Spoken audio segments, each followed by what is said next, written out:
Life is like trying to cross a big flowing river with lots of rocks and boulders strewn about. It is indeed a warm welcome. It's hot. And you know what I love to do on a beautiful sunny 95-degree summer day? Wear a big black blanket. At least I'm up here in the shade. You'd think the best engineering school on the planet could design a bigger awning for everyone.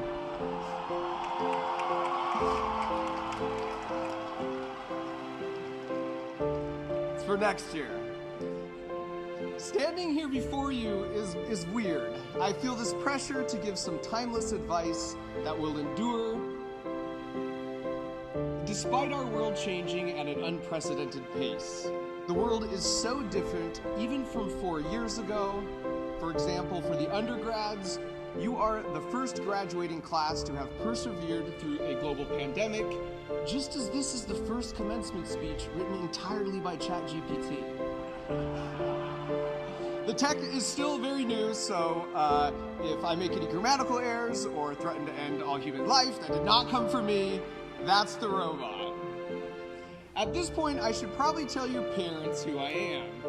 I'm Mark Rober, a former Apple and NASA mechanical engineer who became a YouTuber. And yes, I know to some of you it sounds like I just said I quit the MBA to work at Foot Locker, or I traded a Picasso for an NFT of a stoned monkey. But I wouldn't have it any other way. I sort of feel at home here because Buzz Aldrin went to MIT. And just like me, Buzz was a NASA engineer, only Buzz stuck with it and became one of the first humans to set foot on the moon, whereas I quit to become the first human to sprinkle porch pirates with glitter and fart spray. It's on YouTube. Your kids will explain it at dinner. But whether it's seeking karmic justice for package thieves or building an obstacle course for squirrels in my backyard, I plan my monthly YouTube videos really far out in advance. In fact, I've already decided what my June 2053 video will be. It's going to be a collab with all of you. It's going to be a retrospective look at all the amazing things this MIT graduating class of 2023 has accomplished. In fact, this right now is the video intro.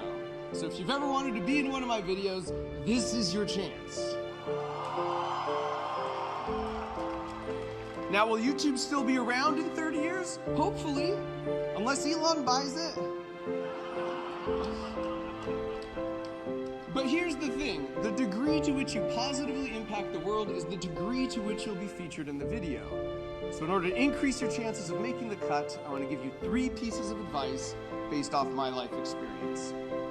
The first bit of advice is to moisturize when giving a commencement speech, is to embrace naive optimism. What do I mean by naive optimism? Actually, before I go any further, usually in my YouTube videos, when I get to like the juicy part, I'm not really used to this public speaking thing, so the music kicks in. So if you'll just give me a moment, and hit this button, trust me, this can be better for both of us. Here we go. Right here, let's see. There we go. All right, that's better. Okay, what do I mean by naive optimism? Naive optimism means it's easier to be optimistic about your future when you're sort of naive about what lies ahead, when you don't know what you don't know. As an example, think back on the first week at MIT, how naive you were about the number of all-nighters and cans of Red Bull that would be required to be sitting where you are right now. In fact, you guys drank so much caffeine, I'm surprised you're even sitting at all. If you truly understood what would be required, that discouragement might have prevented you from even starting. Sometimes it's an advantage not to be the expert with all the experience. There's no reputational risk, so it's easier to try new things and approach them from a fresh, first principles approach. Naive optimism can also help when faced with a big life decision, when you feel like you want to know the results before you decide, but the true outcome is simply unknowable. Naive optimism means you have the irrational confidence of a child learning to walk or a mom learning to TikTok. and you pick what you think is the best path and just move forward, knowing there's more than one trail that leads to the top of Mount Fuji. It's okay that you don't know exactly what you want to be doing 20 years from now or what you want to have accomplished. And by the way, even if you do know, it doesn't matter because you're wrong. Anyone who tells you they knew they'd be where they're at 20 years ago is either lying or delusional or a time traveler or Pat Sajak. Life is like trying to cross a big flowing river with lots of rocks and boulders strewn about. If you want to cross the river, you have to start on the bank and look at the first several rocks in front of you. You can wiggle them with your toe and sort of scan a few boulders out, but at some point you've just got to pick one and jump because the river is dynamic and always changing. If the first rock in this metaphor is a hobby, let curiosity and passion guide your initial step. If the first rock represents your professional career, take curiosity and passion into account, but you should also weigh what you're good at and what the world needs, even if the world might not know they need it yet. Whichever one you'd pick, the real secret is to dominate it. Obsessively study it from every angle, master it. Now, from your position in more secure footing, you can reevaluate the river, and you'll find you've got a few more rocks available that you couldn't even see from where you started, so you could continue on your journey. Instead of putting the pressure on myself to create some master life plan, this attitude of naive optimism combined with dedication, enthusiasm, and the willingness to jump from my current safe rock to the next is what I feel has led me from college to NASA to YouTube to eventually landing on this rock of giving the commencement speech at MI-T. There's no way I could have predicted that path when I was exactly in your shoes 20 years ago. So cross your river one rock at a time, but do it with the naive optimism that it's all going to work out. Let that be your North Star. If you actually knew how cold the river can get or how long it takes to recover from a sprained ankle if you slipped, your knowledge might get in the way. So have faith in yourself. You're about to get a degree from MIT, so you've obviously made some pretty great decisions so far. Embrace your inexperience and keep taking leaps forward. And apologies to all the civil engineering majors who have been grumbling, sitting there, saying, if he wants to cross this river so bad, why does he just build a suspension bridge? Because it's my metaphor, all right? Back off. And now for some real talk. You're gonna take that leap of faith, land on a rock, and only then realize it's not as stable as your foot wiggle had predicted, and you're gonna fall into the river sometimes. That leads to my second of 3 pieces of advice to maximize your chance of positively impacting the world and making the video cut, which is to frame your failures. You can tell it's the juicy part because the music's back. To illustrate what I mean by this, I asked 50,000 of my YouTube followers that subscribe to my channel to play a simple computer programming puzzle that I made. But what they didn't know is that I had served up 2 slightly different versions of the puzzle. In one, if you failed the puzzle, you didn't lose any of your starting 200 points, and you were prompted to try again. Whereas in the other, if you didn't succeed, you were also prompted to try again, but I said I was taking away 5 of those starting 200 points. That was the only difference. And even though they were no value in the real world, no one will ever see these completely fake, meaningless internet points.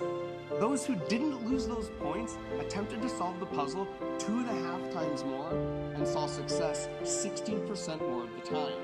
And because 50,000 people took the test, those results are super statistically significant. Basically, those who didn't frame losing in a negative light stuck with it for longer, saw more success, and learned more. And I think a great example of this in real life is video games. When Super Mario Bros. First came out, my friends and I became obsessed with making it to the castle and rescuing Princess Peach from the evil Bowser. Water break. We'd get to school and ask each other, dude, what level did you make it to? Did you pass the game? We never asked each other for details on all the different ways we might have died. This was before Call of Duty. When it comes to video games like this, no one ever picks up the controller for the first time, falls in the pit right away and thinks, I'm so ashamed. That was such a failure. I'm never doing this again. How am I gonna break it to Luigi? I murdered his brother. What really happens is you think, okay, I gotta remember there's a pit there. Next time, I'm gonna come at it with a bit more speed. The focus and obsession is about beating the game, not how dumb you might look if you get hit by a sliding green shell. And And as a direct result of that attitude, of learning from but not being focused on the failures, we got really good and learned a ton in a very short amount of time. And in my personal and work life, I've dealt with my share of sliding green shells. I still feel like every video we make each month, there's a moment where it seems everything that can go wrong has gone wrong. And those failures can be gut-wrenching, and they can sting real bad. But they sting like missing that one key Mario long jump right at the end of level 8-1. Like right after that, really quickly it turns in, okay, what did we just learn from that? What should we try differently for next time? And this concept of life gamification is more than just have a positive attitude or never give up, because those imply you have to fight against your true desire to quit. And I feel like when you frame a challenge or a learning process in this way, you actually want to do it. It feels natural to ignore the failure and try again.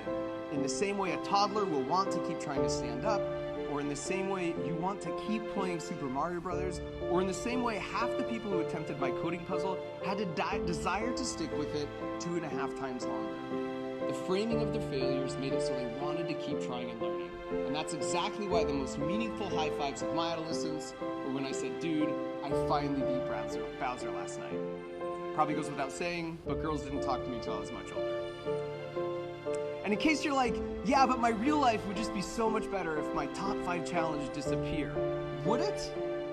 I'd like to point out that if Super Mario Brothers was just jumping over one pit and then you rescued Princess Peach, no one would play it. Where's the risk and the reward? Where's the challenge? There's no ultimate feeling of satisfaction. The degree you're getting today means so much to you precisely because of all the struggle and setbacks that you've had to endure. If you want to cross the river of life, you're gonna get wet, you're gonna have to backtrack, and that's not a bug, that's a feature. Frame those failures and slips like a video game, and not only will you learn more and do it faster, but it will make all the successful jumps along the way that much sweeter. All right, now I've got some good news, which is that you're not crossing the river alone. For my third and final bit of advice is to foster your relationships. Nice. A sad truth about getting older is life gets busier and busier, and it gets harder and harder to make really close friends like you did here at school. And this isn't great, because we evolved to be social, cooperative creatures, right? Like 50,000 years ago, conditions were much harsher. So those who were more inclined to cooperate with their fellow humans were also much more likely to succeed and pass on those cooperation genes. So we've inherited these brains designed for social interaction, and we are hardwired to cooperate with other people. And look, I don't blame you if you want to cast aside advice from a guy who makes a living trying to outwit squirrels, but I wouldn't recommend doing that to 6 million years of evolutionary programming. Because in today's society, it's really convenient just to isolate yourself. You can attend the board meeting from your kitchen table, you can order food in the shower, you can bank on the toilet, you can even look for a new apartment without leaving your apartment. It's easier to stay anonymous in our big cities versus the small tribes of our ancestors where everyone knew each other, which means we've got to actively work at fostering meaningful relationships. And because I know this can be harder for some more than others, here's a life hack I've found that really helps. Confirmation bias is when your brain ignores evidence that doesn't support your beliefs, and then it cherry picks the evidence that does. And generally, when people hear this term, they think it's a broken, unscientific way for our brains to approach the world. And this is true, but you could sort of judo flip it to your advantage. The trick is to positively apply confirmation bias to your relationships. If you assume good intentions on the part of your friends and family, and you tell yourself you're lucky to have them, your brain will naturally work to find evidence to support that. That's just how our brains work. If you tell yourself that your fellow humans are inherently good, your brain will find examples of it everywhere, and that will reinforce your outlook. The opposite, unfortunately, is also true. Basically, whether you think the world and everyone in it is out to hurt you or help you, you're right. Studies have shown that the best predictor of divorce is if the couple assumes bad intentions in their partner's actions, or if you marry Kanye. But if you get it in your head that your partner is selfish or inconsiderate or willfully refusing to take out the garbage, that creates a negative feedback loop of confirmation bias, seeking to find further evidence that your spouse is a jerk, even when good faith efforts are being made. And this hack works not just for spouses, friends, and family, but even total strangers who might infuriate you. And look, I agree with you. They're wrong. But don't forget, as George Carlin pointed out, anyone who's driving slower than you is an idiot, and anyone driving faster than you is a maniac. Fostering your relationship closes out my list of 3 bits of advice because that may be where your impact is the greatest. Due to a challenging upbringing, my mom barely graduated high school, but she took being a mom and instilling values in her children really seriously. As such, she's the single biggest influence on my life by far. She passed away over a decade ago from ALS 6 months before I ever released my first YouTube video. But I love the idea that the ripples from her influence are still being felt as strongly as they ever have through the work that I try and do today. If anything I've said today has resonated with you, in my mind, it's a direct result of her commitment to this 3rd piece of advice. So leverage confirmation bias to enhance your relationships as you cooperate to cross the river. Train your brain to assume good intentions and try to remember if someone cuts you off on the freeway, maybe they're not out to get you, maybe they just have diarrhea.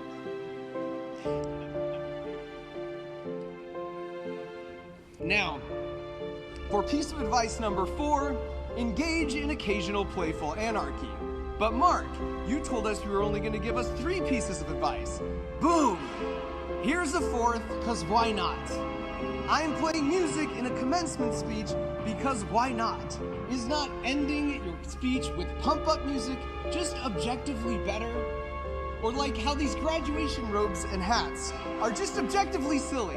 Why shouldn't I take my own 4th piece of advice right now and engage in some playful anarchy? Anybody can toss their hat in the air. We see it at every graduation. But few have dared to make it actually fly.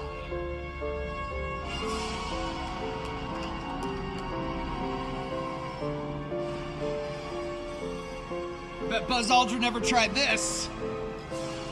You know what? Time out. This is actually a great opportunity to review everything we just talked about. To my first point, I will embrace my naive optimism that my hat will actually get airborne. But if not, to my second point, if it goes haywire and I accidentally blow up E53, I can reframe the failure as an opportunity to renovate a very old and sketchy building. Maybe this time we'll even add a few windows. And then to my third point, when I get sued by the faculty, I will foster the relationship I have with my defense lawyers. Because settling with MIT over damages will bring us all closer together. And so now, after turning on my hat, I've done my part and filmed a banger of an intro to our upcoming collab 30 years from now, which means all that's left to do is your part, to go out and change the world for the better. Congratulations, MIT class of 2023. You totally got this.